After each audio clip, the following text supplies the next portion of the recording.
Welcome to the Unearthed Man podcast, the journey of becoming a conscious man, hosted by Milvo.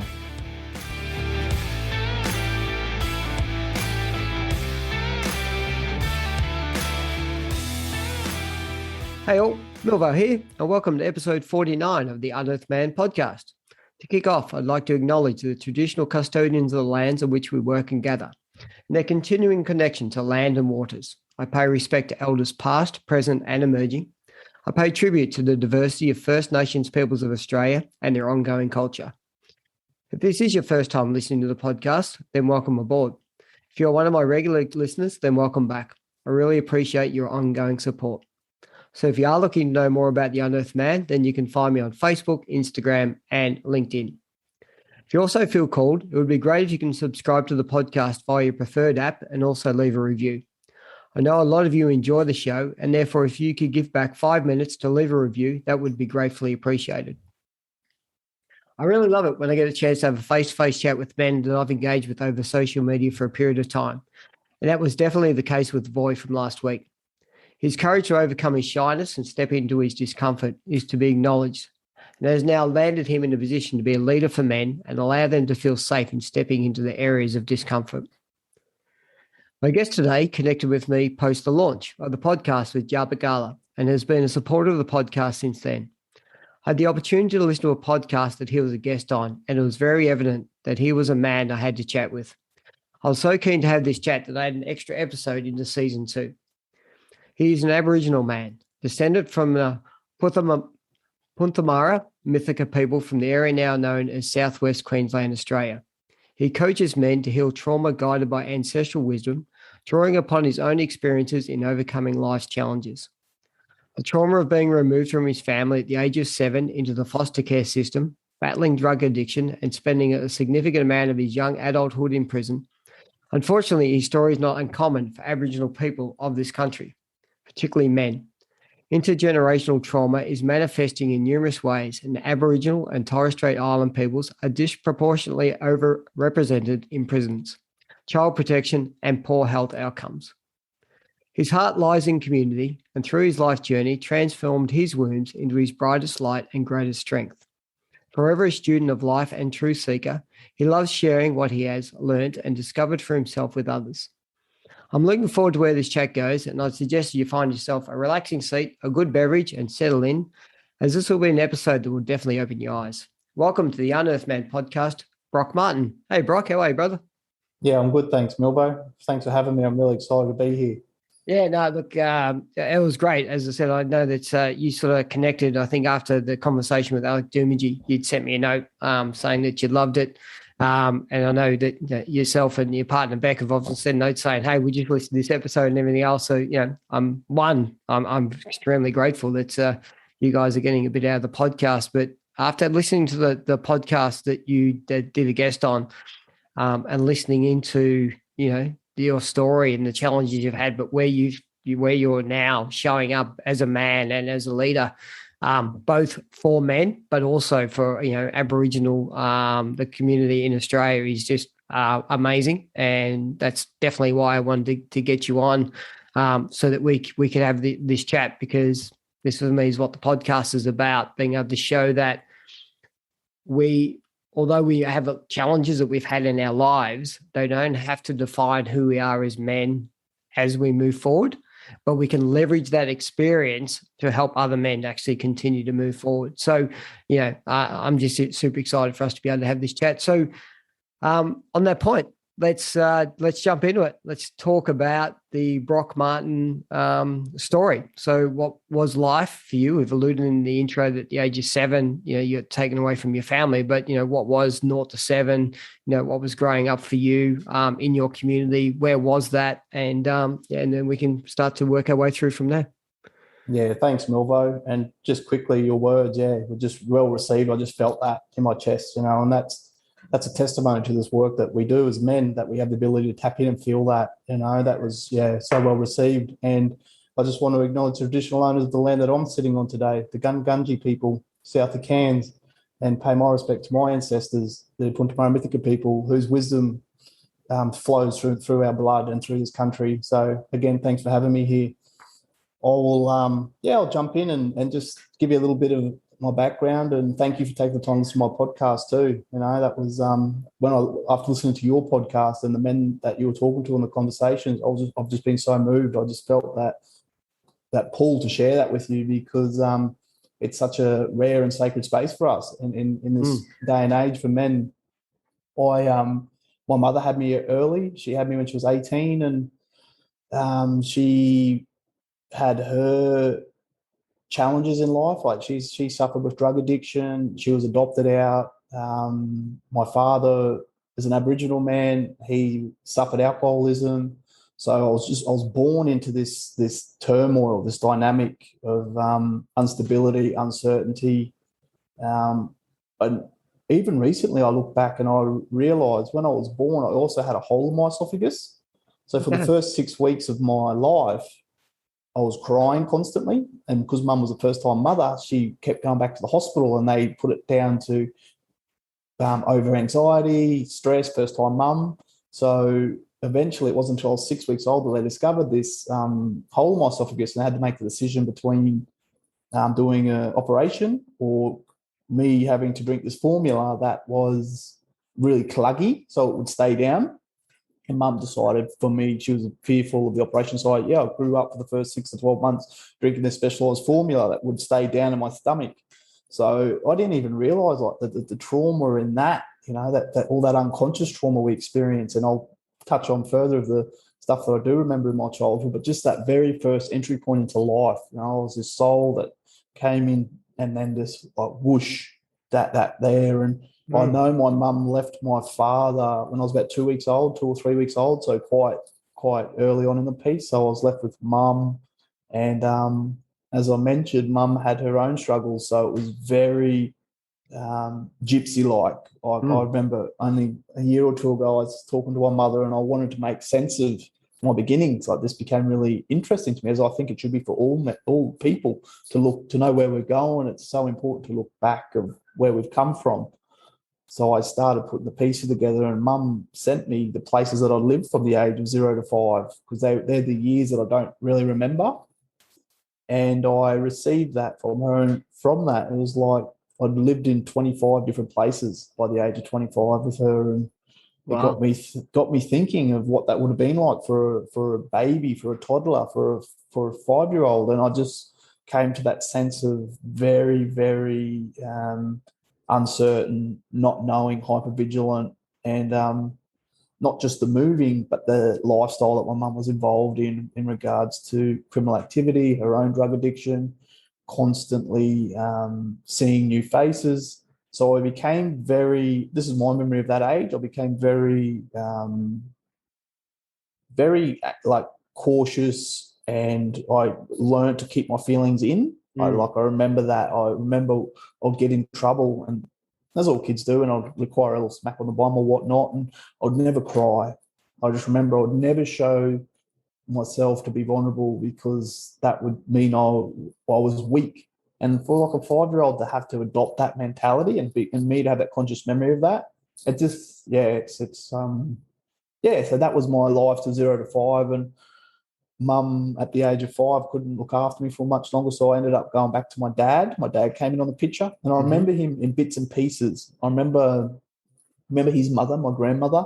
She's still alive today, beautiful woman. She's got dementia and she's pushing 90, and beautiful Aboriginal woman. She started women's hostels and a great community woman. And I remember snippets of that family, but never connected.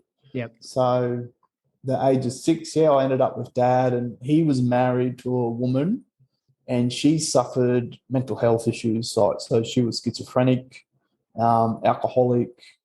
I experienced severe emotional abuse in that year. Very, I just remember it. And the one thing I remember that year is I just missed my mum. Like, as unstable and uncertain as that life was for me, that boy's yearning for a mother is so deep, particularly at that age. Like, it's all about the mother's love. And I remember that year I would go to sleep crying, thinking about my mum. And on top of that, I was being emotionally abused by this substitute mother figure that was in no place to be to offering what I needed. And she also had a daughter, so I had a stepsister in that year, and she was 5 or 6 years older than me. So I was 6, so she was around 12 or 13, and I also experienced sexual abuse at that age, and Right. it was something that I never felt safe to talk about. Like, I never shared that with anyone. It was just like this feeling of shame and guilt. Like, I've done pieces of work on this, as we'll get on later down the track. That's given me a beautiful awareness and understanding of that. But as a 6-year-old, carrying like the guilt, the shame, it was so much. And so that went on for about a year, and towards the end of that, my time with Dad and that family, it kept escalating. It just got worse and worse, and the emotional abuse changed again to more physical abuse. Okay. So when Dad's wife at the time would be drinking, I would get hide-ins, like physically punched. Again, it comes back to that point, like I would never cry. And that, like, one night, that beating, this is the one main incident where it escalated to the point where I had to be hospitalised as a 7-year-old. I just would not cry. And I remember looking at it, no matter how hard that abuse would happen, I just wouldn't cry. And she just got worse and worse. So, and I remember I eventually went outside after it, and I was sitting by myself, and I was looking at like the city lights. It must have been in the distance. And I remember this memory so clearly. I just wish I was somewhere else like that. And then, my dad came in. I ended up going to, Dad grabbed me and took me to the bar, and he was sitting in the bar having a few beers. And I just remember that, like, that image of my father having, so my father never had any of that physical stuff towards me or emotional.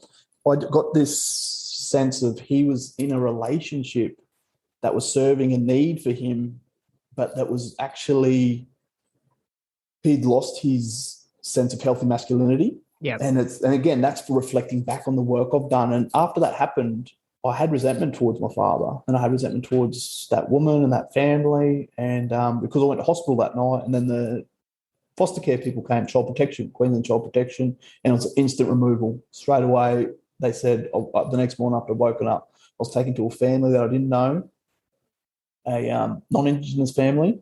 Right. Again, it's a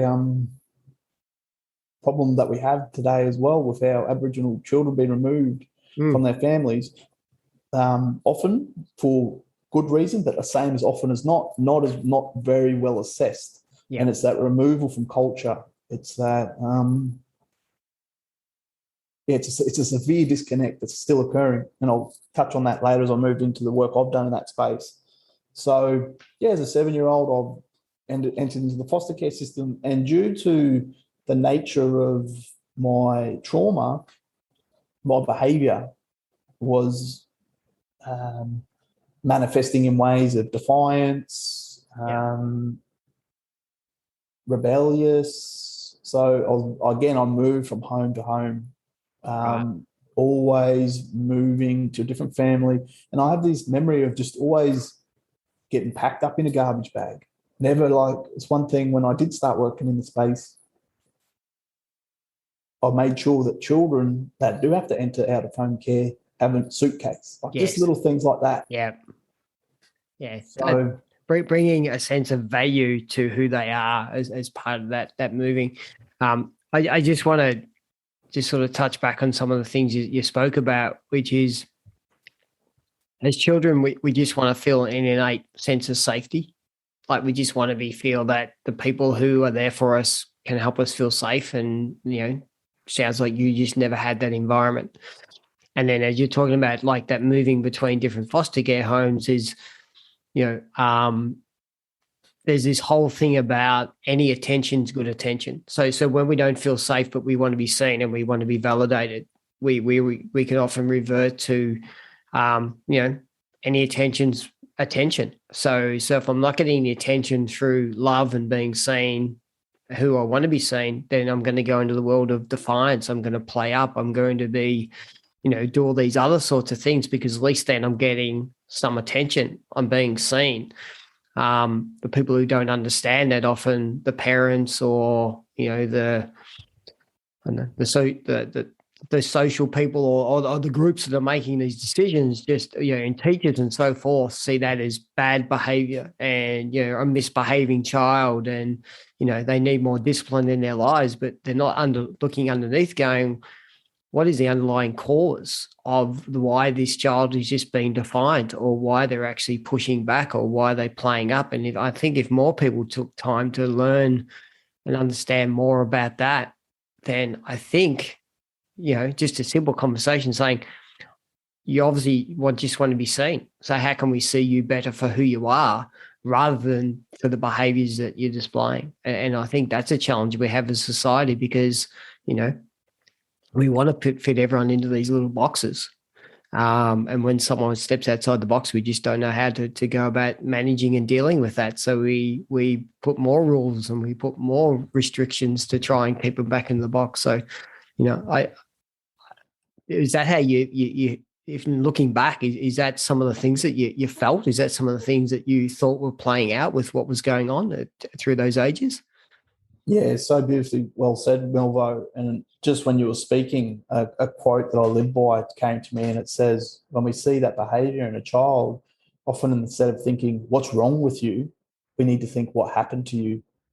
And it's like, when I have that shift, and not just with children, because we've got adults, we've got with inner children that are being triggered constantly as well through our emotional wounds, and that plays out. So again, when I have that simple reminder, and it's a truth again. So a lot of my work now is using truth as a foundation. Is not what's wrong with you, but what's happened to you.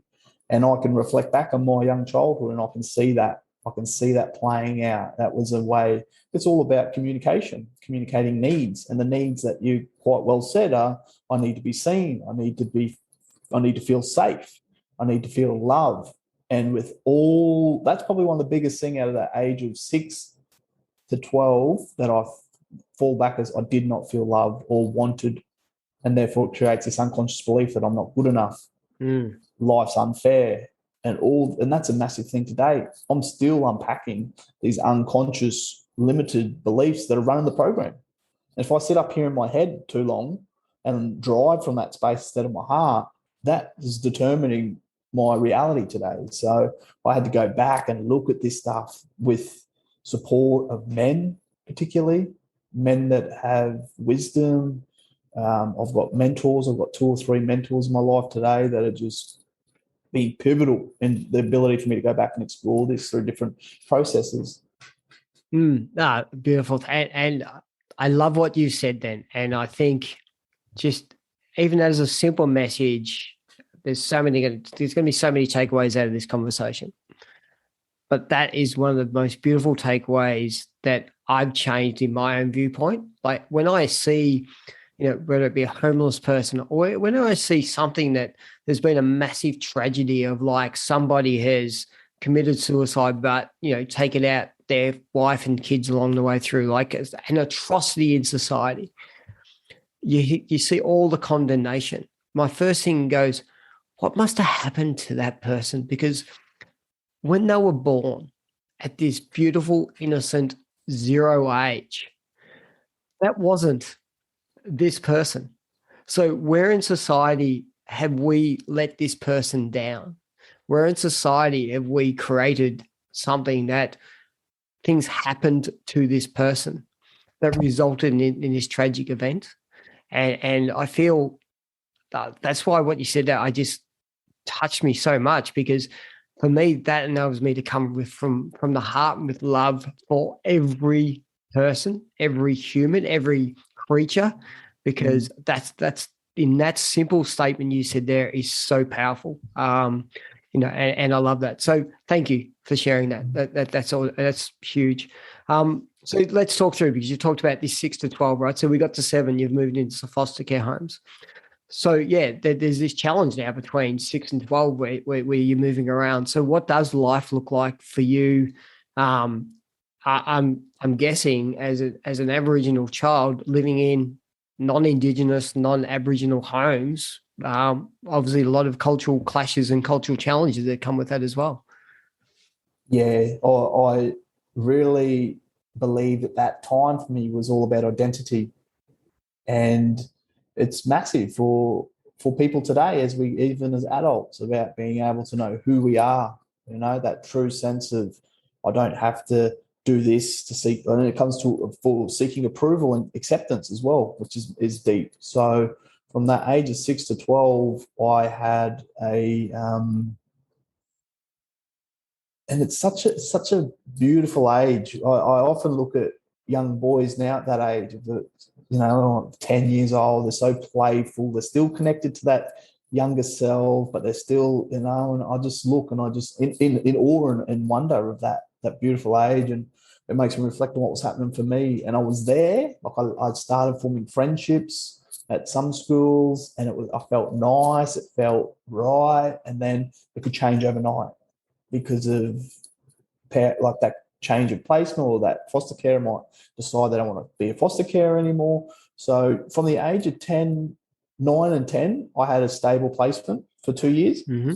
And it was nice. It was really good. It was a small school. That's where I got that sense of community and connection. And I had a teacher that really supported me, encouraged me, and I felt that for that 2 years. And it was probably the most peaceful 2 years of my childhood, 9 and 10, because I love reading books. I was actually, just because I was actually settled for a little bit and stable, I started becoming seeking, exploring. I ended up getting in the bush a lot, fishing. I found these little things that sort of took me out of my head, because as a little boy as well, then ages 6 to 12, constantly in that flight or fight mode response because of the traumatic events that I'd had up until there, and the continual trauma as well through disconnection from family. Like if you take a child away from their family, that in itself, regardless of the actions or behaviours that led to that or after, is extremely disempowering, and can have profound impacts on a person's self-belief and their identity. So yeah, and then when I was 11, this happened. So I ended up having a reconnection with my mother's adopted mother.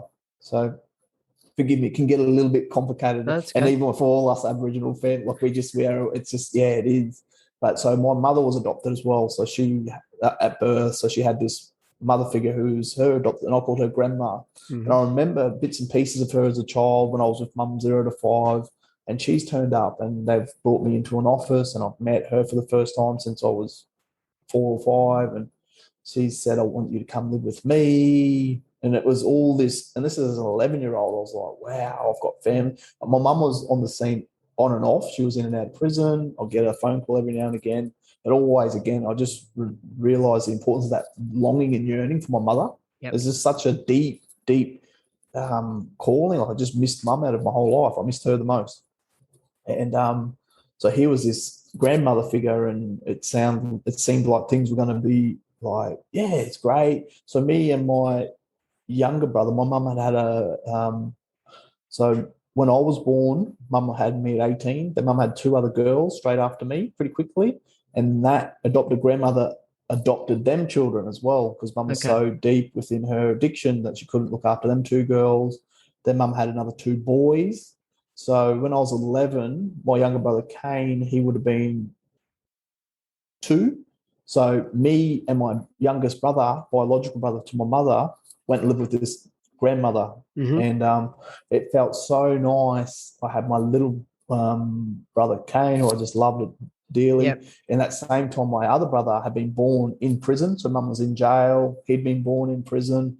So I started having this sense of family. As dysfunctional as it was, it was there. It felt exciting. Like I felt, wow, it's happening. Mum's going to come out of jail, and I'm going to be able to see mum and that. But unfortunately, that grandmother was abusive as well, right, through her. So it's unbelievable when you think about it. So for that 6 months, again, it started off with emotional abuse till it escalated to physical abuse. Now I've got memories of watching her rub my younger 2-year-old brother's face in dog feces in the carpet. So it was a fucked up place. Excuse my language. It was not good. No. So eventually, again, they've come and taken us from there. And the good thing about that was me and my brother got to stay together. Okay. But they put us into another place that was not good. So the place that we've gone and stayed with there, they were criminals. They were part of like bikie gangs. Mm-hmm. So it was intense. It was, I remember seeing someone get stabbed in front of me as an 11-year-old. I remember they left for 3 weeks and left me, my brother, and a 14-year-old girl to look after the house. And that's when they had pot there. So I was an 11-year-old. I started drinking, and I smoked my first pot there. And I remember I hated the way it made me feel. I felt horrible. I felt sick. And you just look at the size of an 11-year-old. It's a small body. We're not meant to be doing that. And I remember I hated the way I felt, but I found this sense of relief and ease from myself. And it was like, and I'll never forget it. It was quite profound because I actually observed it in myself. Like I just was sitting there, and once it started to wear off and I started to actually feel normal again, I thought, this is where I want to be. I want to be numb. And it was just, and I only experimented around that age. I didn't get right into it. At that placement as well, I suffered sexual abuse again. And that was from an older man. And like by the end of it, after 6 or 8 months of there, I remember one day I was outside. I tried to run away a couple of times. I made it and they lived remotely. So I trekked through the bush for 2 days. Like this is 11-year-old. So it was really an intense time. And I remember one day I was so angry. I picked up a rock and they were holding me down saying, calm down. And I was just smashing this rock against my head. And I don't even remember what triggered it, like the actual event, but I just had this emotion that was going through my body that this was never been able to be expressed. So again, they came and removed me from that family. Me and my brother were separated by then. We got separated. He went somewhere, I went somewhere. And that was hard for me because I loved him like he was my son, really, you know, because I was fathering in that household to the best of my ability for him. And he was like my little anchor. And that separation was horrible for me. It impacted me deeply and I became angry. And at this age, this is another takeaway I want people to think about is we've got boys at 11, 12, 13 that are hitting puberty. So when you mix trauma and testosterone, like they're not a good mix. And I believe every single human being, life is traumatic in some sense because trauma is such a funny thing. People think, listen to your story, Broc. It's so da-da-da-da-da. But it's the way that my body copes with it. Someone could have the exact same experience within their body through a glass being dropped and smashed. So it's like it's your experience and it's how we process that through our central nervous system. And so when you've got my belief that the human experience is traumatic, you've got boys that are turning into teenagers with trauma and testosterone. And it's just like, it's like a little bomb going off. And if there's not the right things in place, as I didn't have, I'd just been in another horrible placement, witnessed trauma, that sexual abuse, all that was just like a cooking pot for disaster. So by then there's something that switched in me. I've had a taste of alcohol and drugs. I've felt a sense of ease and comfort that comes with that. Yeah. So about two or 3 years later, that again, so from 11 to 14 was pretty uneventful. I just sort of went from home to home trying to go to school, had this anger in me. But next sort of important piece of my life story is when I was 14 and I ran away from the foster care system and I just started living with friends. I went to Toowoomba where I was from. My mum was from there. She was in jail at the time, but I knew she was getting out soon. So I just based myself there. And I remember when we did finally connect in person, the first thing we did was we just smoked pot together. And it was my way of connecting with her. But when you look at that dynamic of that relationship, when there's all this backstory of life, and it was like, it was so, so wrong. And she was still involved with crime. And that sort of just pushed me into feeling like for a 14-year-old, it was exciting. I was allowed to drink. I was allowed to smoke. I started forming peers that were into the same stuff. We just started just property crime. Basically, we would break into cars and start look for change. That escalated to start breaking into houses when people weren't home, looking for jewelry, looking for bottles of grog, whatever it was. Yep. It just created this. And it happened so quickly. It's like 1 minute I'm this boy that's sort of lost and looking for love, acceptance, approval. I've had these experiences of my life that have made me quite street smart. I've always been a fighter. Like I've just always had that in me where I'm not going to show weakness. All these beliefs that don't serve me as a man in how I want to show up in the world today. But as a 14-year-old, this is what's going on for me. And again, it just escalated really quickly. And before I know it, I'm involved with the court system. I'm being sent to juvenile detention. And it's important. I made sense of this, like that, even though it was negative, it was the tribe I was looking for. It was the community. It was the acceptance, the belonging. And if a man, as a boy turning into a man, doesn't have that in a positive sense, he's going to seek it in the negative. Yeah. And it's I see that happening today. You know, as a beautiful saying, it takes a tribe to raise a child. And the way we're living today in these nuclear families where we're building our fences bigger and we don't know our neighbours and we're going to work 9 to 5, we're in relationships where we're not present, we're not conscious in our decisions. We're just, and I'm just talking about me, how I lived till I made these changes. And that's how we kind of come to these points where our children, and we're not in community. Like it's such a power. And traditionally, the role of the community, and we lived in a certain number of people that knew. So a lot of my work today, I draw upon ancestral wisdom.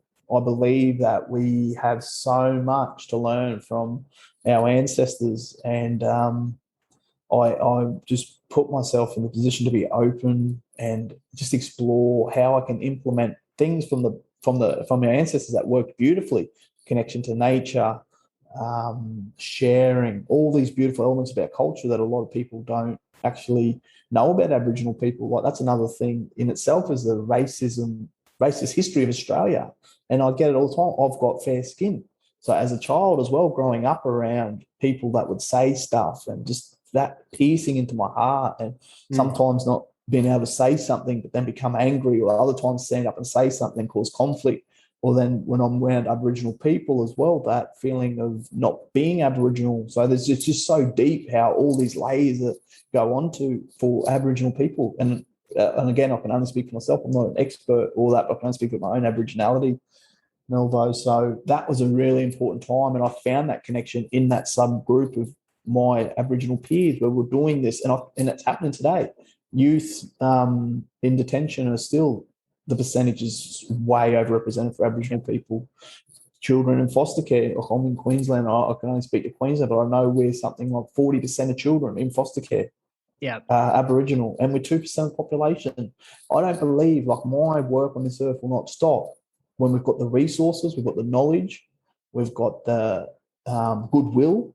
Like, how is that still possible? I don't know, and it just makes me sustainable and stay steadfast and persevere in what I'm doing today, just to be that change, you know. And sometimes it begins with me. It's what I do, and it trickles out from there.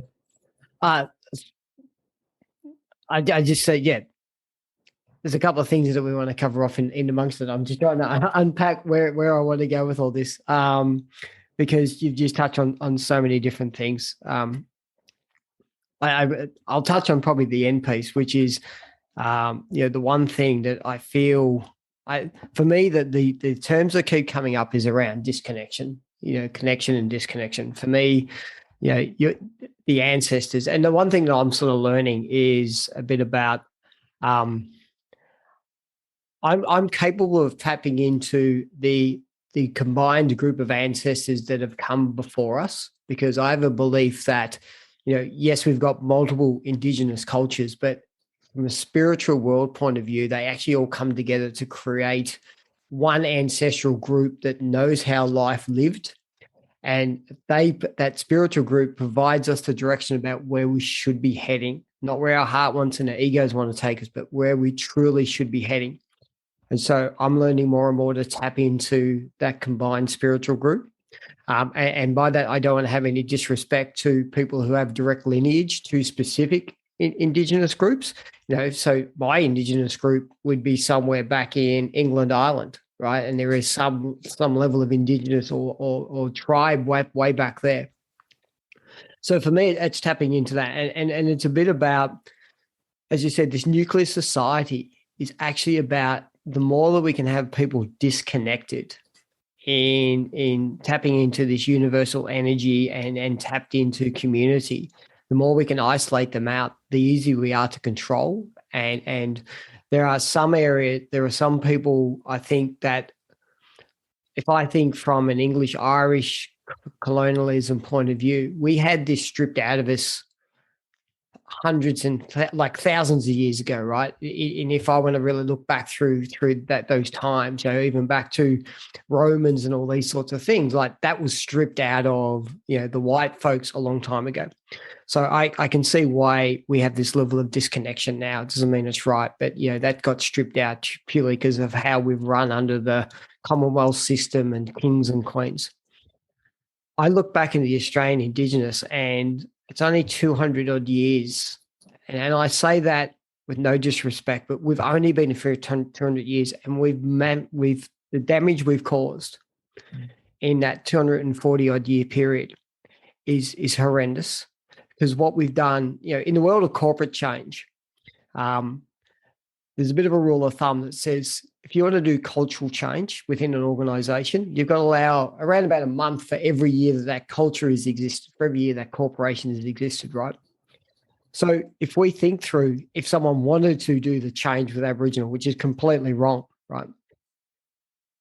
40,000, 60,000, 80,000 years, pick how many years, right? If you turn that into months, right? And now we've got a culture that 200 odd years we've just grabbed and ripped out from the culture, ripped out from that. And we're looking back going, but we don't understand.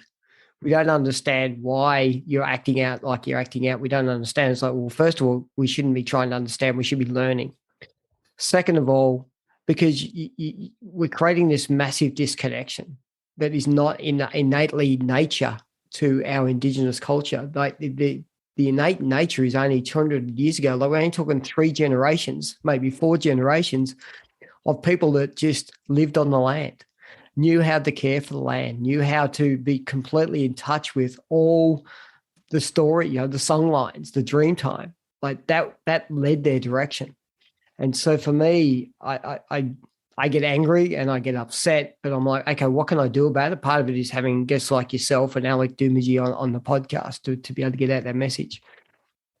So for me, it's like, you're right. How do we learn? How do we stop thinking we're right? How do we remove the ego about we're right and actually relearn about how can we be better connected as communities, better connected to what's going on around us, better looking after the land and everything else that should be taking place. I'm on this learning journey, right? And I'm not going to sit here and say, hey, I don't know, I'm like a converted smoker or converted alcoholic, if you want it, right? I'm now, like it's taken me 50 odd years to get to this point, which I'm embarrassed about. I'm not carrying shame and guilt about it, right? Because I'm acknowledging the fact that, yes, I didn't do something about it. And I was probably part of the cause, not part of the solution, but I can change that now. And I can move across. I can apologize and say I'm wrong and I was sorry for what I've done, and move forward from that one. One of the other things that you touched on, which you want to go back to, is you talked about trauma shows up in people different ways. It doesn't have to have been, all the different things. So there's a guy, Dr. Gabriel Maté, who talks about. I love Dr. Gabriel. It's not the trauma that took place. It's how you've stored it and how you then perceive that trauma that determines what happens in the rest of your life. And for me, that was a really eye-opening and awakening piece as well, because we can often sit there and go, my trauma isn't as bad as yours. Like my background is nowhere near as challenging, as tough as the background you've had. It doesn't mean that I carry the trauma any harder or any less than what you may have done, and that I don't have to go through maybe the same level of work to be able to release myself from some of those traumas that took place. I didn't mean to get into a bit of a rant and a rave or a bit of a thing on that, but I think there was a couple of things you touched on there, which, I'm becoming extremely passionate about. I suppose that's why I stepped in. No, I love it, and I love everything you shared, Milvo. I love that key word, disconnection. Like that's one of my values in life now is connection, and it just sums up like for that to be a value of mine, it's that level of disconnect that I witness around me in my own life, and yeah, you summed it up really well. Yeah, but for me, there's stuff that I'm working through. We're both now, doing work in varying forms in the men's space. But for me, there's disconnection equals externalization. So when I'm disconnected, everything I'm doing is externalized. I've outsourced everything all of my life. I've outsourced my happiness. I've outsourced everything that I actually do. Reconnection for me is about understanding where I'm doing that and breaking the cycle. So it's almost like people use the term disconnect to reconnect, but I don't really like that. But it's like, okay, how can I start to reconnect? And there's a whole lot of things I need to do, which is understanding what's happening. And then the connection is back. I'm actually now completely connected to who I am internally and what's taking place and my intuition. And again, the leadership and the guidance from the ancestors and the spirits and the universe that will pop things in front of me and me learning to say yes when my head says no. It's like, no, this person appeared for a reason in my life. So I'm just going to follow this now. And I want to see where this takes me because who am I to know better than what a guiding spirit that's been there for millions of years knows and trying to tap into that. That's just probably where I am at a little bit in this disconnection, reconnection space. Yeah, it's really nice to hear where you're at with yours as well, Milvo. And I just think that life becomes an adventure when you're in that state of surrender. When you run into someone that day, or you're conscious of everything that's happening around us is actually unfolding. It's like you look at nature. If we got out of the way, it's just going to grow and it's going to be abundant. And that's its natural state. And that's our natural state. When we get our head and our egoic structures and can see them for what they are, yeah, my mind is a tool, but it's a tool to be used. It's like it can be a dangerous tool. I can either use it or it uses me. And the more, I really resonate with what you shared then. It's beautiful. So let's get back into 15. You're now part of a tribe. Yes. Potentially a bad influencing tribe, but still part of a tribe.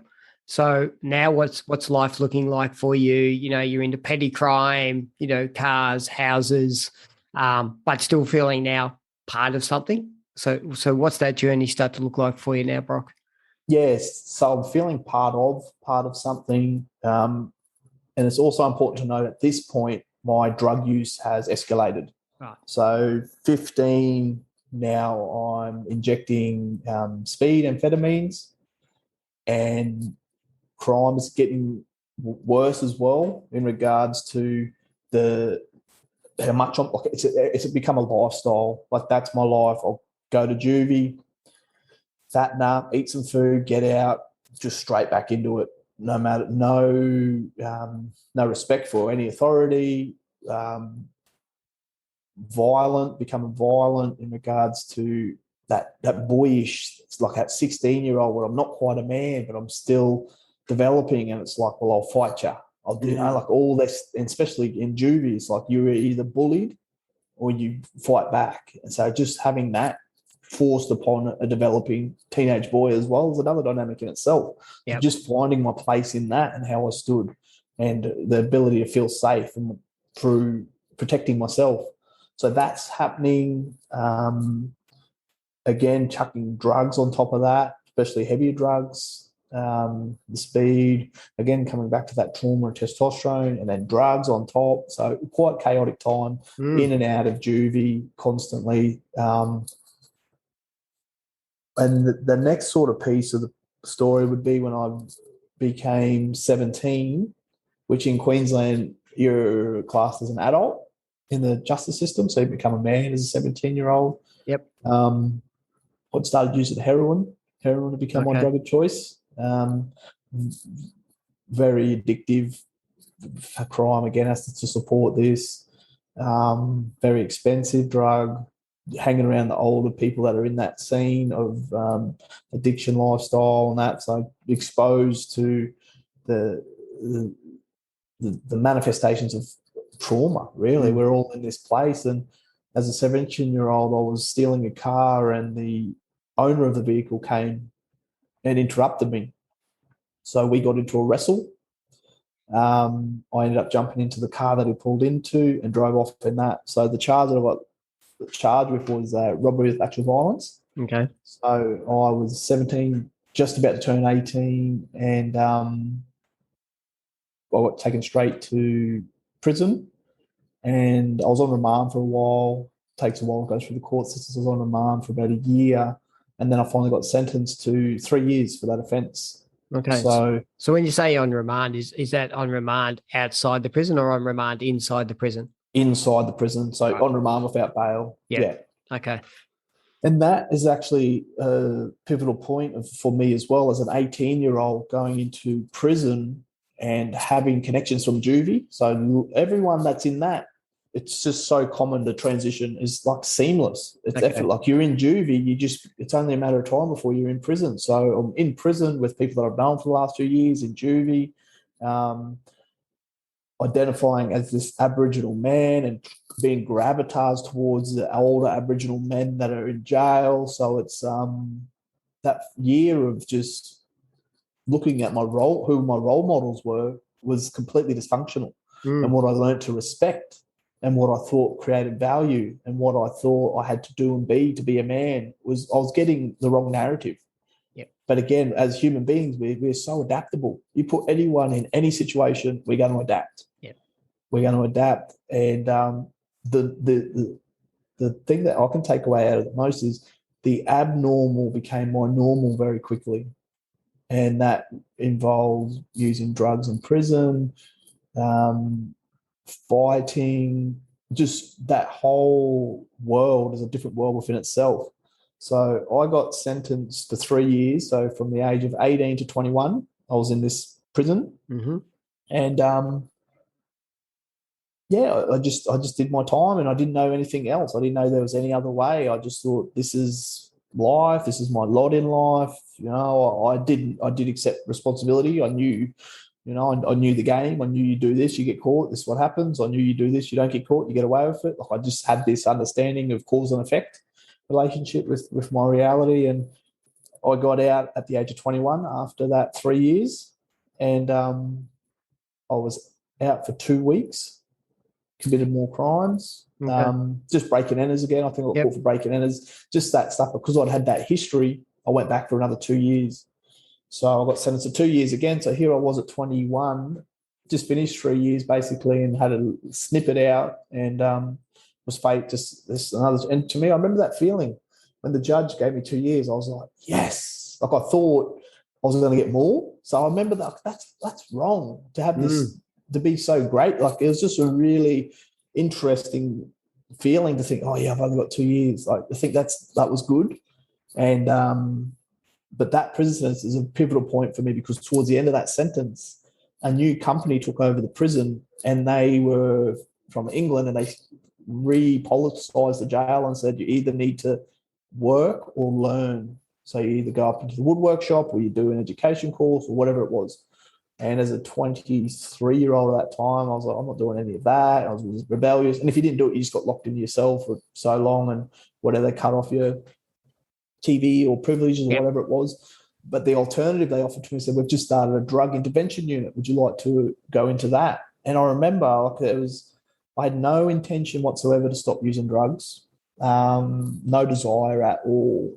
But this is where I get this guidance and this download of something told me it'd be better to be in that unit than just getting limited privileges in the normal place. So I just threw my hat in the ring, and I got down there, and it was the first time in my life that I started to learn about the addiction, and how it showed up in my life through obsession, compulsion. It was an incredible time. That's why I believe in the power of transformation. So there was 30 men in this unit, and there were some men in that unit that I knew from the last few years I've been in prison that were extremely violent at the end of 20-year sentences, whatever. And we were all there and we we're all sitting around talking about truly what went on inside of us as men for the first time. It was incredible. And I had a moment where I was walking up and down the yard after about 2 or 3 months being in there. And it was a weekend, and I knew every weekend was hard for me because I'd be thinking about who was getting a visit, who was getting drugs, like it was still there. Then I was walking and I thought, oh my God, I don't feel like using today. Right. It was the first time I'd had that peace, that lost that obsession, and actually started feeling in my chest, in my heart, what it felt like. And I started having hopes and dreams about, wow, what do I want to do when I get out? If I don't use, what could I do? I just want to go fishing. I'd never done any of that stuff because my life had been driven so much by addiction. So hope was basically what was born out of that experience. Just a beautiful, beautiful seed of hope. And it was delivered to me by my same mentor that I have today. He was there, and he was the one person in my life at that time that could speak my language, and I listened, and I don't know how or why, but I still put it down to a pivotal point in my time was that unit and what changed and what happened to me during that time. So there's a couple of things of that. There's an underlying assumption that for the 5 years that you're in, that there was ongoing easy access to maintain your addiction throughout that period of time. Yes, could be wrong on that one. No, that's right. The people were still using and able to get access to what they had to use. I'm assuming the authorities must have known that, but probably turned an eye because it's easier for them to not have to try to deal with people coming down and coming off as opposed to allowing them to maintain that. Or how does that work? I don't want to get too much into the poor the system, but can we briefly touch on that? Yeah, well, it's a good point that you brought up, Mivo, because the main thing is it's a broken system. It's a very, very broken system. There's no rehabilitation apart from that experience I had at the end of it. And it's a commodity. People become a product. It's like the money, and because even the fact that company took over as a privatisation, the fact that our prisons are privatised, like it's so bizarre.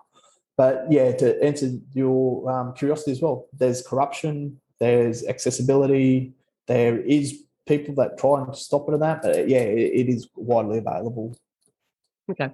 And then the last piece, when you said the mentor could speak your language, is that are we talking Aboriginal language, or are we talking about more of a energetic hope for the future style language that you could connect into? Yeah, great question. It's that energetic. He's that person that I could see and relate to. I think again, it's like when you connect with another human, it's like words don't even. It's just like they're speaking the truth. There's no bullshit. There's one thing I value as well is like authenticity. Yep. Genuine. Like all that. He just resonated with that and was able to just speak to me and guide me. And I didn't stay clean from that point. I stayed clean for a while, and then when I got out, I had a bad case of psychosis that ended me up in a psych ward. That was a very traumatic, scary time for me as well, because I felt more safe in prison because I knew what was happening than I did in that psych ward. So that's why I've got this empathy for people that suffer mental health as well, because one was drug induced. There's people out there that don't fucking choose it, and it gets really stigmatized. People. I love that movie that was on. I loved it. The Joker, the new one, and he said the horrible thing about mental health is people want you to behave like you don't have mental health. Yes, and it's like, man, these are just all continually things that are coming from our intergenerational trauma, and these are all manifestations of that back to that disconnection. Yeah, and I think that you've touched on a piece that you talk about there is that, and this is even going to go back to when you were born, right? You were born in a state of trauma, but the trauma, the emotional trauma that we store in our bodies was already in your mum and in her adopted mum, and probably in her biological mum. And so what people don't understand is that sometimes the people who are suffering from mental health or trauma or challenges is that they've had this normal life, or what people might term a normal life, but they've actually been handed without any choice I know some people will say it's not in the DNA, but the actual trauma of birth and the trauma of what took place has actually been handed into this person. And it's how do we help them understand that, they do have an ability to be the breaker of that generational trauma. And I've only really just become aware of it myself in the fact that, when I look back, like my mum's parents were both alcoholics and my granddad was, there's a lot of domestic violence. And so, my uncle, who now comes to me from a spiritual point of view, he's passed on, but he still calls into me. Again, he had a very drug-induced alcoholic life, but then I go, like, a lot of that is due to the traumas. My dad was the son of a Gallipoli veteran who came back with no emotion, was completely shut off. So when I look at my life where I'm at, I sort of go, yes, I had what people would look into our house as being a perfect middle class, nice upbringing with perfect parents. But there's a lot of stuff that they've had to travel with, that they've got themselves, that they've handed on to us. Not through any fault of their own. They just didn't know any different. And so it's the point where how can we recognize that at the point you're doing it, now to say, how can you be the breaker? How can you be the person that actually helps break the cycle and recreate a new ancestral cycle, a new way of moving forward for your family and for your community and everything else? Like, there's a point where we can actually be, the breakers of the chain, if you like. We can break the weak link, but create a stronger chain as we move forward.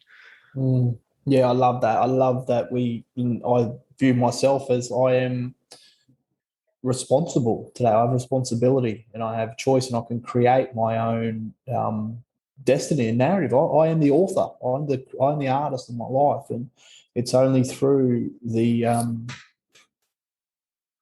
support as well. I think that's massive. It's so massive. Like, no man is an island. It was through vulnerability. It was through doing the uncomfortable things, and that I've been able to access parts of myself that are now just, I know I'm theirs. That's inner strength. It's a true strength. It's not an egoic. It's in all of us. It's all there. We're born with it. I love that. We're born as these slates of just beauty and love, and it's really, really, really cool. So one of the things that on last week's episode, Voy spoke about, and it's about the statue of David, and I'm pretty sure it's Michelangelo, but it could have been Da Vinci, whichever one created. I think it was Michelangelo. When they actually, there's a slab of marble and it had a crack in it, and they talked about, well, how are you going to turn that into something that's beautiful? And basically said, it's already in there. I've just got to strip away the layers to expose the beauty, right? And I just loved that in that conversation last week, because I think that's exactly where we're at with as men. Like, the inner beauty already sits within us. That energetic fireball is already there. We've just put so many layers over it, and we've just put so many blockages and conditioning over it. So how do we as men do the work to chip away all those layers and just expose our own vulnerability and our own energy and our own love? And by doing that, then people get to see the beauty that sits within each of us. That gives them the motivation, if you like, and inspiration to perhaps become vulnerable and start to do the same for them, and then break the intergenerational trauma that sits within their lines and everything else. And so, that's why I love having these conversations, because there's all these little snippets for what other people come along and you go, yeah, that's really true. And it's such a beautiful thing. And there's that alignment that I think we all have when we're sitting in this space. Yeah, so true. So we're at 25, 23, 25. You on the way out, as you said, you didn't stay necessarily clean when you came out. You did talk about, I know on the previous podcast, you did go into detail about that psychotic event, or that psychosis event. Did you want to talk into that? Because that was one of the ones that I think struck me pretty hard. I think, there was, can you talk through that one? Yep. So I came out of prison at that time. So I was 24, and again, I had this feeling of hope inside myself. I got paroled to a rehab, and I was trying. Like, I was really, like, the first time in my life, I was trying to give this a crack. I'm going to do these things that have been suggested to me. I'm going to have a go. And eventually I just didn't have that support around me that was needed. And I went back to drinking and drugging, and it was bad. Like, it got worse really quickly. Like, I just started just like, because I guess I was trying to block out that inner light that had been created. It's like, once you know, like, ignorance is bliss. That's where I was at. That's actually the best way to sum it up. Ignorance is bliss, because from my life, I never had the experience of having that inner power and that inner knowing that I got from that hope. So once I'd gone back away from that, it's like I just there wasn't enough. Like, the drugs did stop working for me. I would physically feel them, but my soul was just, it was dying. It was like, I remember using and then just start crying. Like, I'd inject some drugs and just start crying. Like, that coping mechanism, that was my medicine. It stopped working. And I ended up just using, and then I had a psychosis episode where I thought I went into a deep psychosis where I thought, that movie Predator, I thought that something like that was chasing me, and I was feared. I was so full of fear. So I ended up stripping naked, rolling around in mud, and eventually the police picked me up at McDonald's, and I went into the psych ward, and it took me a long time just to level back out. And it was a deep spiritual experience as well. It scared me. It showed me there's parts of that psychosis that doctors or psychiatrists won't say, oh, that's just a psychosis, but it had deep meaning to me as well. It showed me that life is a gift. It's a gift out of thousands and thousands of the odds that your parents met, your mum met your dad, and they made love that night.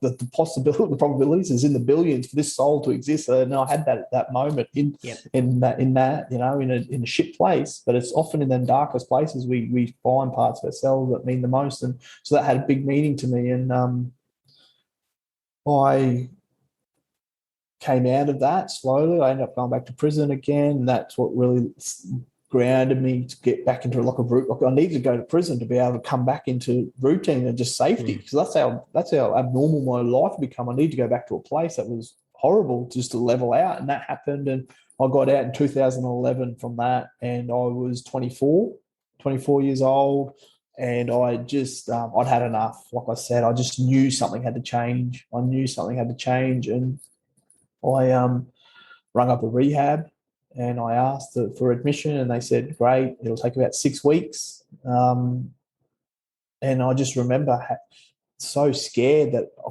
could not stay out of jail. I could not go and do crime for 6 weeks. It was like a really intense time. I just slept in as much as I could, smoked some pot just to hang on. And I thought I was doing really good by not doing crime. And I got the call about 5 weeks into it. And I remember the day I went there, clear as. I'd been using the night before, and someone came in the morning. They're like, we're driving you to rehab. Do you want one last one?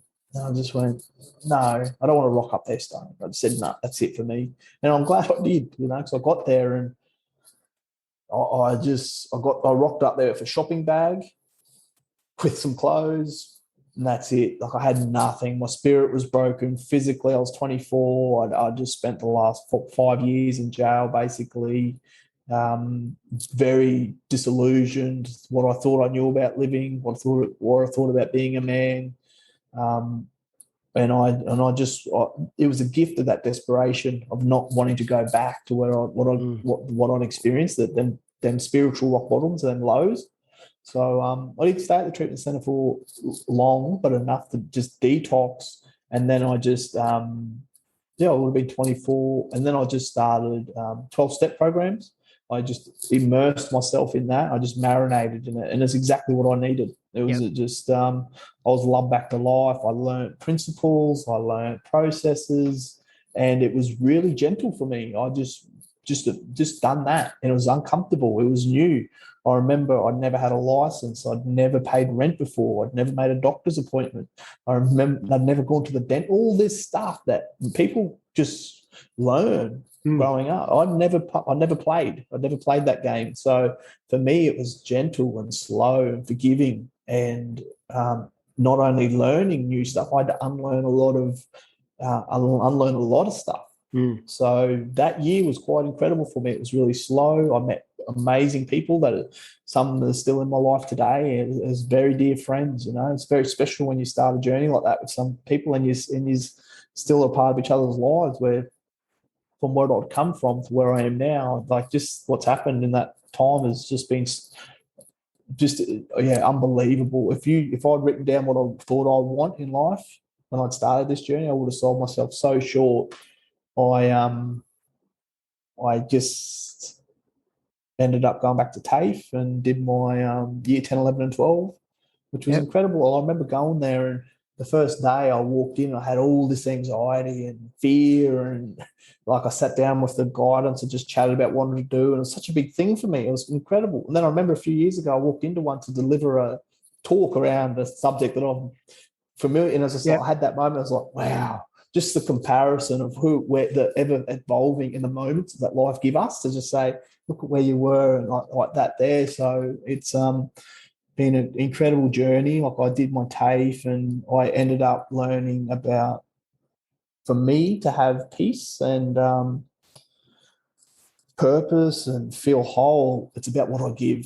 It's not about what I can take, and that's just been a massive learning. And it's one of my values now is like surrender and service. It's not, and it's not about what I give, because when I give, I get back, and it doesn't make sense in this physical realm. It just does not make sense at all. It doesn't add up. It's not 1 + 1 = 2.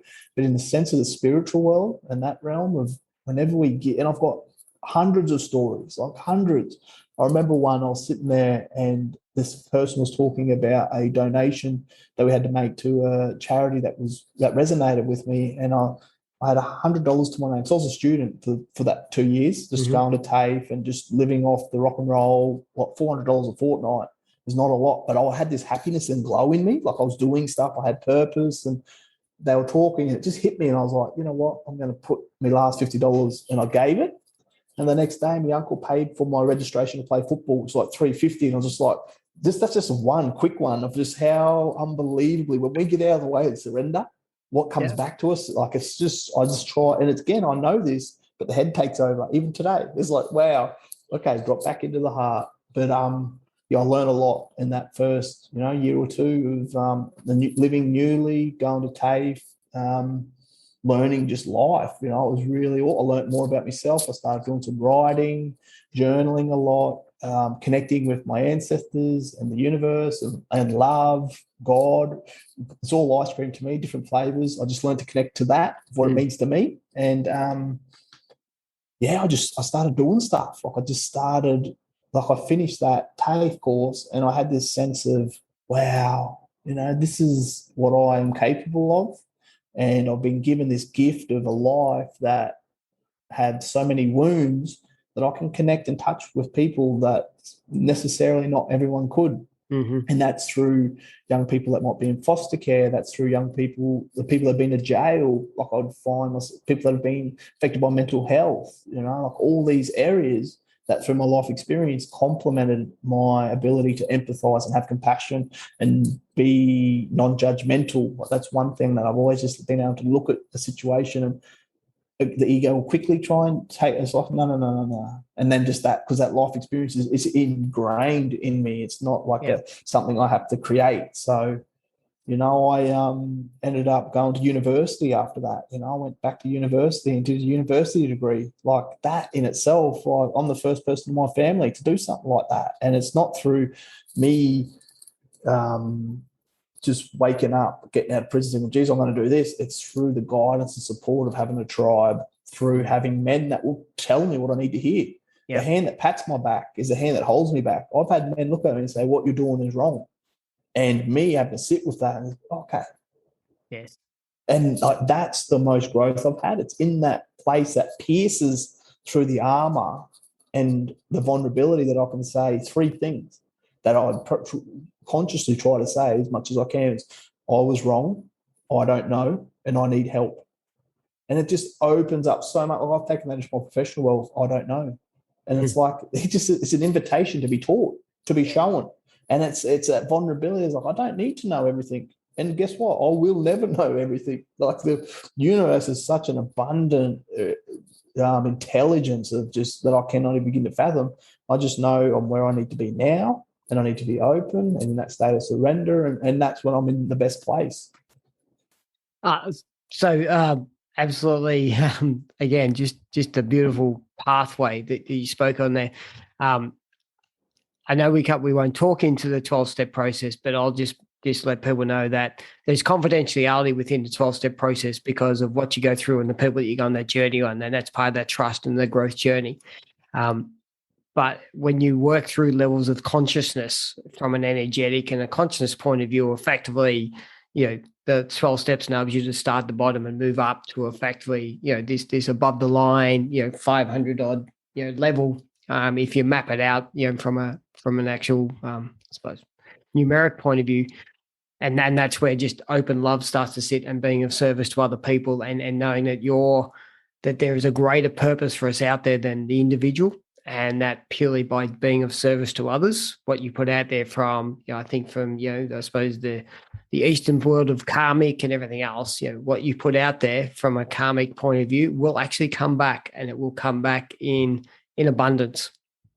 And I know it's interesting because that's where I'm at a little bit at the moment, Broc, around it is just now this learning to surrender. And it's a really key thing for me. And if I just look back through my life of all the times I just said yes to something and just allowed that to happen, like this is where I am now. And I've been challenged very recently in relation to the current climate and, the governmental guidelines about, and how does that sit from my ongoing employability and so forth. And I spoke to one of I jokingly called him a sage. He would never see himself as that, but again, a guy who I know I could chat to, and he's just like, well, first of all, just, this, you've done my programs a couple of times. First of all, surrender. I know it's not easy, but just surrender and don't have attachment. So, yes, put things in place. So allow the mind, as you said, to do things so I can think through what that might mean from a contractual point of view and what that looks like and how I can play my chess pieces. But ultimately is that if they knock over one of my chess pieces, just don't be attached to it, because you know that the universe was going to take you on a different path, and just allow for the signals to come out. And ever since that, I've just, and that was really this week, I've had this sense of calm again about it's going to be okay. It'll actually work out. It's going to be all right. It always has. And so if I want evidence, I just look back and go, well, I didn't design where I got to. I know I kept setting a 5-year plan about a view of I want to be here in 5 years, but I never set a definitive plan. I just had in my mind what I wanted to be at that 5-year mark. And interestingly, around about the 4-year mark, I was already there. And then I go, hey, maybe I need to be here. And so even that in itself is a limiting belief, because my mind is setting where I want to get to. But the universe has always taken me to a place that's been slightly larger and wider than where my mind had set myself to. And so I'm in the process now of going back and just almost mapping out that surrender journey for me to go, here is all the places where something happened and I just agreed to it. And that's enabled me to get to this spot. And that's enabled me to get to here. And I think that's a beautiful place that for us to continue to work through, which you've spoke to, which is tapping into the universe. And as you said, like you donating $500 is actually someone paying $350 for your retro. Like for us, money's just always appeared. I don't know how or why, but this magic, with a GIK, if you like, has just naturally appeared. And we just got to be good people. Just be good people and just do the right thing always by others. Just be kind, non-judgmental, loving, open. Be willing to, as you said, one of the sayings that I loved that I got taught was, what did I do or didn't I do that resulted in this situation? So I either caused it or my inaction caused this situation. And so I was either blamed because I caused the situation. I'm not going to hold shame and guilt against it, but I can take accountability. Or because of my inaction resulted in the situation, I can't complain about it because I had the ability to act and I chose not to. So in choosing not to, I have to accept the outcome. Again, I have to accept the outcome. Doesn't mean I can't then change what happens moving forward. And for me, I live a lot by that aspect. So when something didn't go to what I thought was the plan, I just ask that question and it always comes back to me. What did I do or what didn't I do that resulted in this? So what can I now choose? So I have to accept that situation as it's landed. And I think, that's just a simple way of it's similar to, your I don't know. What is it? I don't know. Can you run them off again? I don't know. I was wrong. I was wrong. I need help. I need help. Yep, absolutely. Beautiful. I love all those because men don't do the last one. The last one is the key thing that men don't do. And it's not, I don't, look, it's simple things like how many, am I going to carry 14 bags of shopping from the car to the house? And your partner goes, do you want me to open the door? No, I got the keys in my mouth. You watch me actually put the key in the lock and open the door. Because that's what we do because we don't want to seem to be, the fact that we need help. I really like that one. That's good. So can we continue on your journey? So you're at uni and you've gone and done.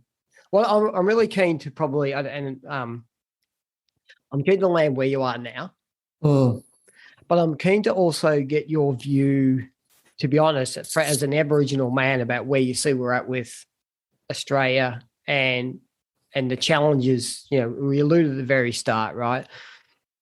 We got much disproportionate rates of homeless, drug addicts, alcoholics in prison, of the Aboriginal people in Australia than any other cultural piece. So I'd like to also get your view on that and what we can do. What can we do as listeners and can we do as people here to try to actually help change that narrative and help, help not have the judgments and everything else. So what got you into the men's space? Like what got you into you now doing all this beautiful work that you're actually doing? Yeah, no, that's good, Milbo. So I finished my studies, which was an Indigenous Community Health Development degree, and that gave me the qualification, the piece of paper that could really allow me to start looking at where do I want to go, what do I want to do. At that time, I was doing youth work, and that really hit me, like seeing our young people in out-of-home care and the lack of understanding from other practitioners, the misdirection of where funds were going into areas that would just confuse and baffled me. So I started developing my own sort of sense of, through not only my own lived experience, but then sharing the journey with people that were in that journey as well. So and that's what really instigated my interest in trauma. That's where I first started, that came up for me. It's like, wow, I've actually got a shitload of this stuff they're calling trauma. How is that manifested and where can I go to start healing, which is that's what's required, is this movement of healing and not reliving it out. And I was reliving it out through relationships that were lacking intimacy. I was always keeping myself busy. I was eating food that was not good for me, and it was emotional as well. It was justifiable because I was working so many hours and doing all this good work. When I get home, I was too busy to cook, so I'll just, and it started manifesting in my health. So I had a bad case of tonsillitis, and it bedridden me. It shook me up, and I was bedridden for like 10 days, and after that, I thought something's not right. Like that's my body talking to me, and it wasn't only through what I was eating and my lifestyle, but it was also my emotions and keeping stuff in, not being able to express or speak my truth. Like I'd sit in work meetings sometimes and not speak up out of belief that I'm less than. And like all that stuff was happening unconsciously to me. And eventually through that sickness, I made some changes with the food I was eating. Like I made changes with that. And energetically that shifted like that, because when we eat, that's what fuel. And fuel's what fuels the end. So I just had this aha moment where I was like, oh, wow, this feels nice. this feels, and when I got that little piece, when I started playing around with that, and then I started meditating more. Like meditation had always been a chore for me. It had always been, I've got to do like But once that had happened, I was on a different frequency, a different channel. And I wanted to share this story as well because it's a profound story. I've had two, and this one was I was meditating on my brother, who I mentioned earlier. My younger brother came. Me and him have a relation today, which is beautiful. And he was having a daughter, and his partner asked me to be at the birth to support her because her mother was in West Australia. To me, that was just like a moment of this woman trusts me and my energy to be there. And I was like, oh, of course, I'll be honoured. So I was staying at their place leading up to it. She had Braxton Hicks, and it was unsure when the actual was going to happen. So I'm there. I slept, and that night I woke up, and I was waking up at that time at 5, and I'd do a morning walk. Then I'll come back and meditate for 10 minutes because I'd walk first, because if I didn't, I'd feel real trancy and nearly go back to sleep. Because I was at their place, I was out of routine. I thought, you know what, I'm just going to do the meditation just so I don't forget it. So I'm sitting there doing a meditation. And it's simple. I just follow the breath, observe my thoughts, know that I'm more than my thinking. I'm the observer. Just really, really basic fundamental meditation. And I felt this pull to the left. I describe it now, and I could feel it getting pulled. And I just tried to note it, but it kept pulling. I was like, so I allowed my attention, and it was an Aboriginal woman, and she was sitting there, and I didn't feel threatened, and it was really peaceful. And I felt this warmth go through my body, down into my toes, and it was just so nice. So I just stayed with her, and then I heard my brother's partner Rose start crying from the bedroom. So I finished meditation, and I said, "How you going? What's happening?" And she said, "My grandmother passed away." I was like, oh, I'll give her a cuddle. I didn't think much more of it till later that morning. She said, were you on the phone last night? Because our rooms were close to each other where I was staying in. And I said, no, I went to bed and that's when I thought. She goes, I felt like someone was here. And that reminded me of what I went through. And then I just said, have a look at the photo of Grandma. And I looked, and it was the same woman that was sitting there. And I just had this, I get goosebumps now just every time I think of that spiritual, whatever it was. But I just know when I'm meditating and I'm in that space of openness and then I can be a channel. And from that moment, that's what's also pushed me more into surrendering and knowing I don't know everything. This is just like a place of, and I've had a couple of, deep spiritual experiences through meditation or breath work or all these different modalities that I've been practicing over time since this journey. And it just blows my mind. So when you were telling me that story, your goosebumps landed on me over here. Don't worry about that. I'm like, I'm in the same. One of the major breath works I did as part of my awakening 2 years ago, my grandfather and my uncle appeared to me. Mine was a 3-stage, wanting to die, grieving, and then leaving. This negative energetic being left my body. But in the grieving process, both my uncle and my grandfather both appeared, and they're like, "We got you. It's going to be okay. We're here for you." And it was just profound, and even in dreams, like. Even as late as this week, like in a couple of dreams, there's a friend of mine that had all the way through school, and I think he died early 20s, so we're talking 30 odd years ago. He's appeared twice now. And that, like, normally he'd appear, like sometimes they would appear, but for this guy to appear twice in the same thing while I've been trying to connect in, and the last time he's just sort of like, you've got to wear the purple one.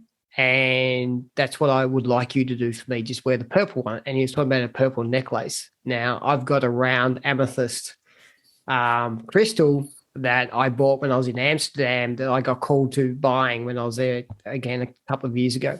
I haven't put it on yet, but it's an interesting thing about, and the reason why is that I've been in fight mode for the last 6 months. And that's showing up in a number of physical things, like, and particularly in bad breath and different things like that. Like all this is starting to come up, and lack of energy. But what the amethyst does is actually brings you back into your heart And actually, so like, here's this message about what I need to do from attaching a crystal back into near my heart space so I can re-tap back into these sorts of things. And yeah, it's just now listening to those messages. So for that experience for you is just, yeah, as I said, I felt it. It's massively profound if you're open to it. If you're open to it, and the thing is, that's the key. You've just not got to be afraid to it. Just be open to it and allow it to happen, and just reflect on it. I wonder what that really means. But then there's a message there, so I'll follow the message. I'll now follow the journey and see where that takes me. So yeah. So we've spoken a bit about where are you at now? So what's life looking like? Because I know that this has been an enormous conversation. And I've definitely taken up. You've been very generous with your time. So where you're at now, what does it look like for you now? What does it look like for you with your relationships? What does it look like for you in the work that you're now looking to do to, be of service? Yeah, thanks, Milvo. There's something that I did want to get to that will lead into this really quickly was my work when I went to Elcho Island in northeast Arnhem Land. So in 2019, it was a massive year. I just had this massive movement of energy, understanding, and depth. So I applied for a job to go on Elcho Island as a health coach to help a non-profit organisation combat chronic disease. Now, Elcho Island, it's just a place of just absolute beauty and deep, deep connection to culture, but it's also got its shadow, which is people are passing away in their 50s from diabetes. It's really, really, it's just this seesaw of, and for me to go there at the point of life that I did, I just grew again on so many levels through, because on that island, they speak their local Yungamata.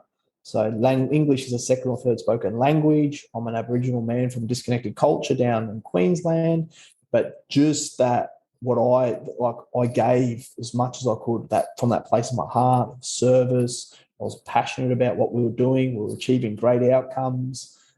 People were understanding what diabetes were, how to manage their own diabetes, changing food. So they'd use traditional food as a framework, back to fish. Like on the island, it's just an abundance of, and they lived like that only 60, 70 years ago. But in that short amount of time that we touched on the impacts of colonisation, of what it's done to them as a people group, it was just devastating. So for me to be in that space and learning as I went as well. And it was this most beautiful exchange of out of my giving, I was receiving. And I got so much more from them beautiful people. I was adopted into their kinship system. I was accepted as a brother, basically, to this group of beautiful women. And they taught me so much through, not in the traditional Western way of teaching, but that way of that what I've learned is Aboriginal people learn from watching and replicating, and it's your hunger and your desire to know more that will give you more. So I was just in this place of, and I was living there, so quite remote, very remote, most remote Aboriginal community in Australia, actually, but I was on this journey and I was exploring all these other parts of myself as well that I've discussed previously around self-knowledge and healing, and I was in this place. Then we had the health retreat where young people would come and they'd detox off the sugar and the cigarettes for 2 weeks, be supported through naturopaths and doctors in this beautiful container. And we witnessed people's blood sugar levels return to normal after 6 days of eating nutrient-dense food, withholding medication. So just the power in that, and to see them come alive after 2 weeks of what it feels like to be in your body and laughing and dancing, and just that experience I shared about when I started making food changes. I was seeing it happen in these beautiful Aboriginal Yolngu people, and I'll never ever forget. Like, that just touched me so deeply. But not only that, the people that came to that retreat to volunteer have led me further deeper into the past. So the podcast that I shared with you, where I did the interview with Dr. Jin Ong, she was there as a volunteer, and she did a bodywork session on me and released points through acupuncture, but also emotional release techniques. And I found myself just going blah, blah, blah, blah, blah. It's like just sharing all this vulnerable stuff that I'd never told. I don't talk like this with many people. What I'm sharing with you today, it's not something I'm in the past been extremely open with.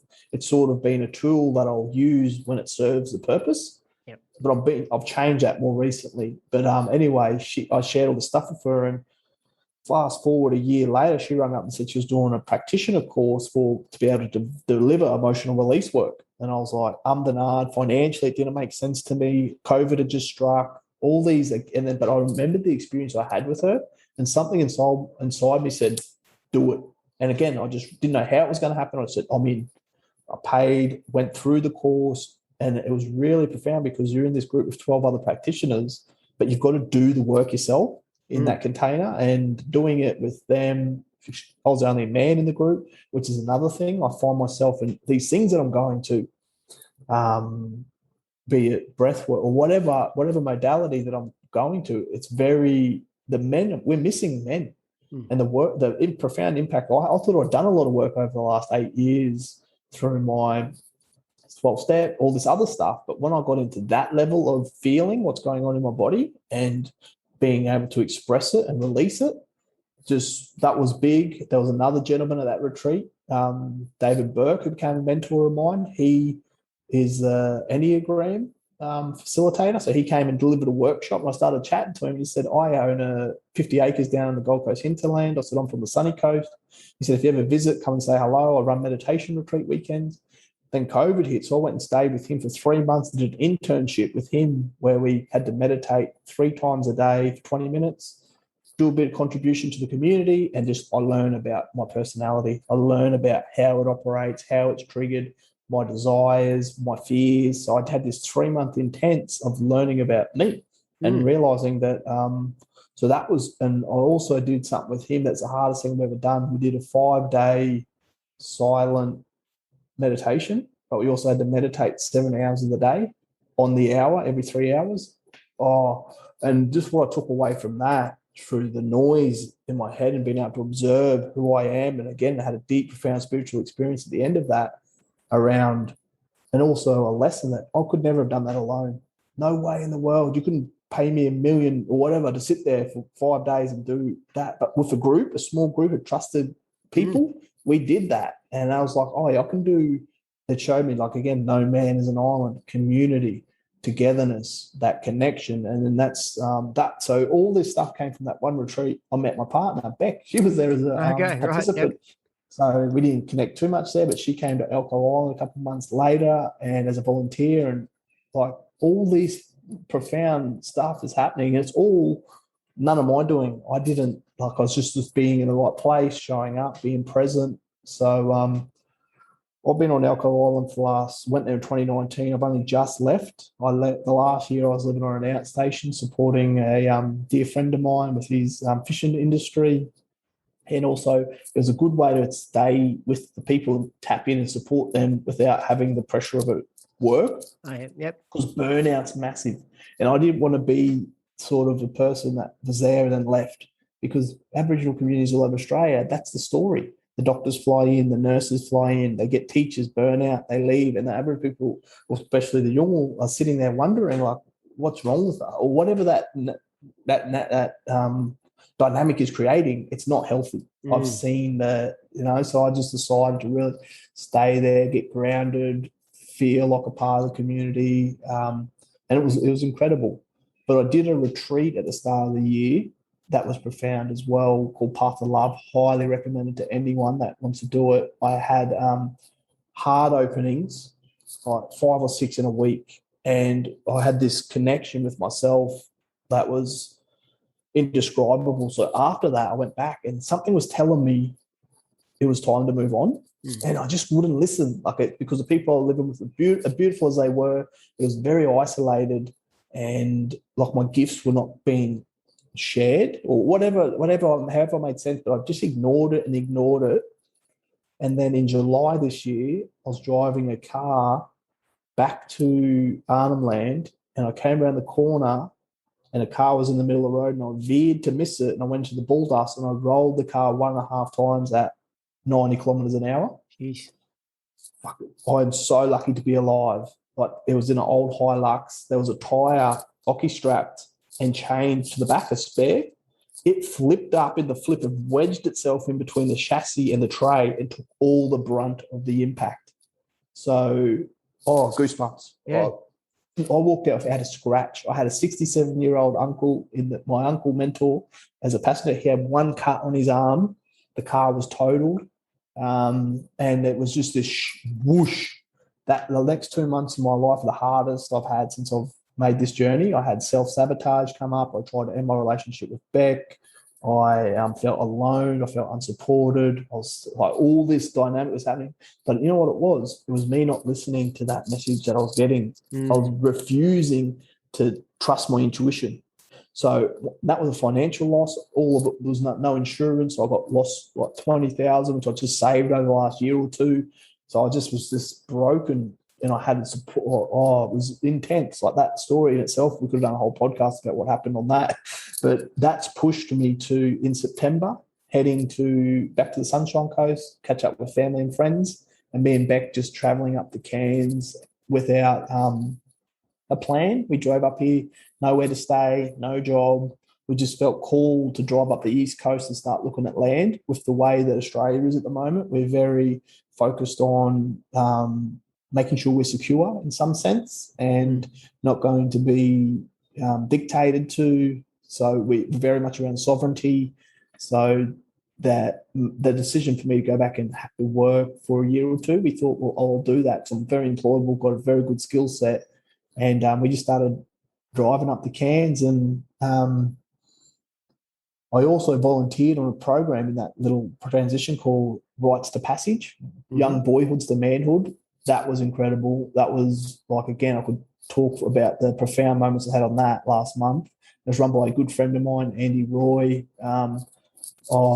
Just the moments of that. And that's actually put me focused back on that very, very pivotal transition period. In the West, we don't have an initiation or ceremonial or significance of that moment of boys full of trauma and testosterone being guided by men who were doing the work as well. So I had that. And as a result of that, I've ended up in Cairns where I was heading. But Andy, my mate, said, you can stay at this house until you find where you want to go. So it's been another blessing. And I landed a job in a community out at Punthamara, which is in Cape York. And I'm going to be an alcohol and drug counsellor there for the next 12 months. Beautiful journey.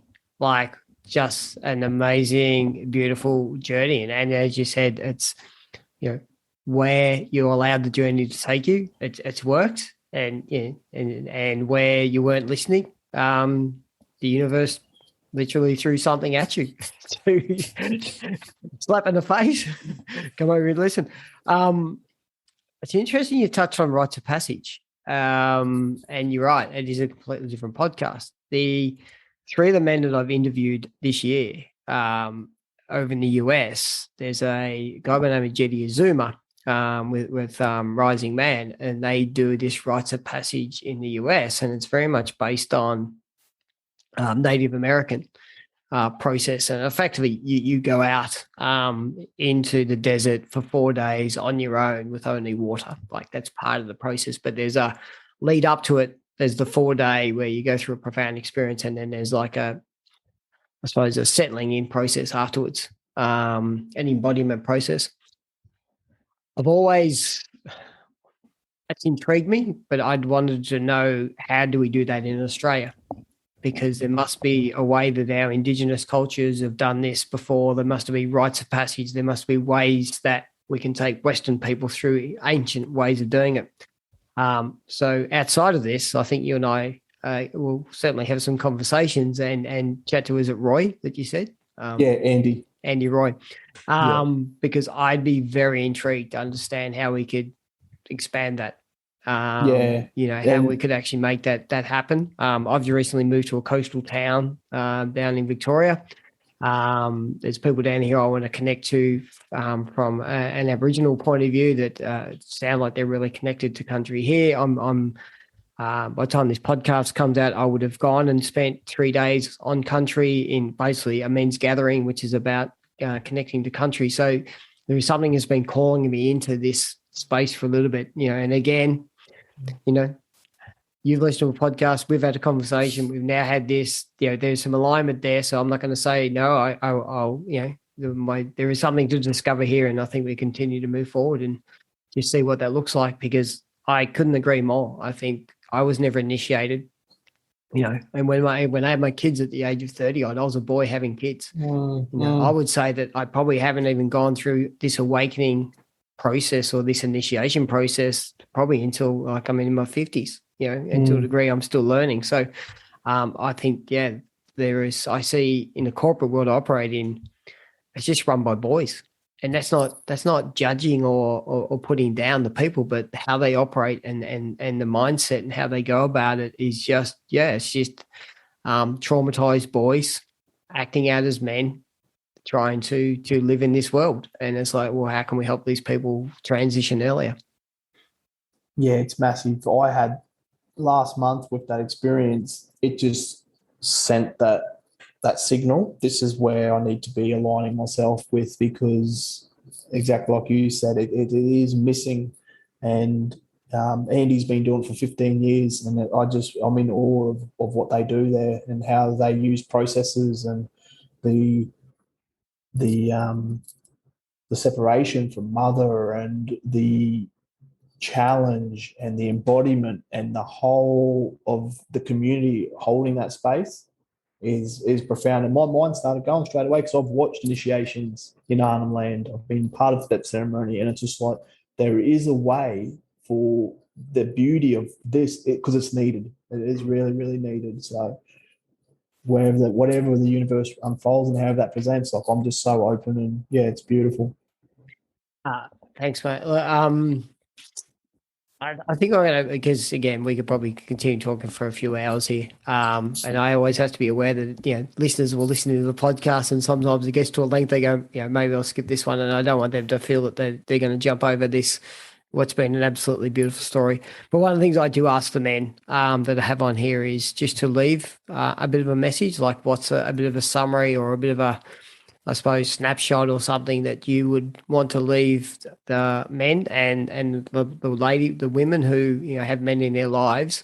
What's something that you could leave them as a bit of a a parting message for them to have just to think through, or something you may guide them on? Yeah, thanks, Milvo. I think it's just been amazing, brother. It's been such a great conversation, so deep, and I just want, if anyone's still listening, and that just. I've said it already today, it's just like surrender and service, like that's a place that as a man, when I'm in there, like, and it let your wounds, let them be your light. We've all got them where they're there, and explore them. Like, just, be curious. Be curious. And if it feels uncomfortable, use that as your compass. That's where you need to go. It's into that fear. Beautiful, man. I think that's a great way to close off. So thanks, Broc. I'm so happy that that you reached out to me after that we've connected, because obviously in the world of social media, it's hard to work out who's connecting into who. And I'm so appreciative, for one, that you've listened to some of the episodes, but two, that you've actually given your time. And as you said, you haven't told many people this story. These stories are often hard to talk into. So I just want to acknowledge you for, your courage, your vulnerability, your openness. I know what that does take. And I just felt every word that you said. And I'm just so happy that you've been able to share this journey with others. I'm so happy that you've landed in the place that you are. I'm genuinely happy for you. I can feel your heart. I can feel the beauty that you bring to the world, and anybody that you're involved with now moving forward, they're just going to feel, be touched, by this endless energy and endless love that I know that you're now putting out. I just really appreciate your time, and I wish you all the best for your next phase of your life. Thanks, brother. Have a good day. Chat soon, mate. Bye.